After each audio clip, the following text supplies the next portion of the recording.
Hi, my name's Ruth Johnston from the National Housing Federation. I'm going to be talking to Rhys Moore, Executive Director of Public Impact at the National Housing Federation, and we're going to be talking about the National Housing Summit. So firstly, I just want to hear a few words about what you're looking forward to about this year's event.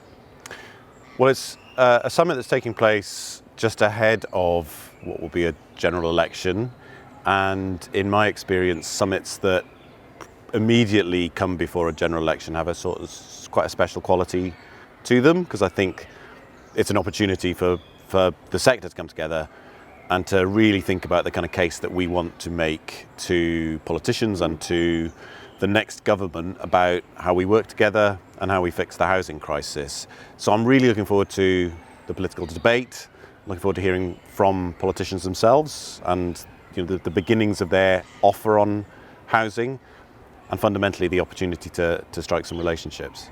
Are there any particular themes you're looking forward to unpicking and exploring? So I think a big theme for us this year will be making the case for a long-term plan for housing.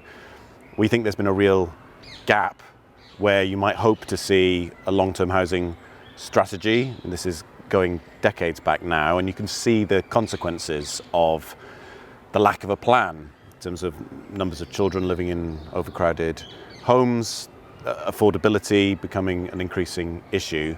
So we will be taking that case to politicians and really trying to persuade whoever forms the next government to work with housing associations and more broadly to agree on a long-term vision for what good housing looks like and then how we deliver it together.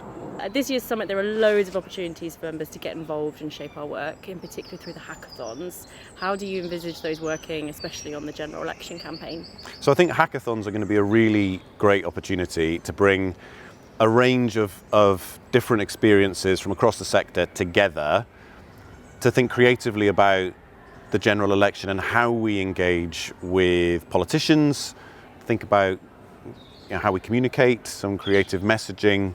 And I think that should then energise the campaign as we move into the general election next year. So you've attended the National Housing Summit for a few years now. How would you describe what the atmosphere and energy is like at the event? Well, I find they tend to be really positive and energising events. And I think we all hope that after a couple of days together in conversation, thinking collectively about the problems we face, but also some solutions, that people walk out the door and feel ready to face the challenges that we know are very real within the sector. How would you describe the wider public context to this year's event?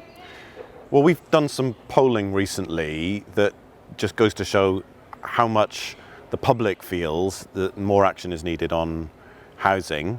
We asked the public about what they'd like to see change, and the top answer that came back was that government should agree a long-term plan to fix the housing crisis. Now that is going to be our ask going into the general election. The summit this year is the biggest opportunity we have to put that ask for a long-term plan directly to politicians. So I think the public is with us. They understand that we have a long-standing housing crisis in this country, and I think they want to see action. So this is our opportunity to make that case. How would you describe the National Housing Summit to somebody who's never attended the event before? Well, it's quite a rare moment where the whole sector comes together for a couple of days and spends time sharing good ideas and best practice, and it's an opportunity to think creatively about the future as well. So there's always, in my experience, a really positive energy, really focused on how we deliver the best possible outcomes for residents. And people tend to leave, I think, feeling positive and with a bit of spring in their step.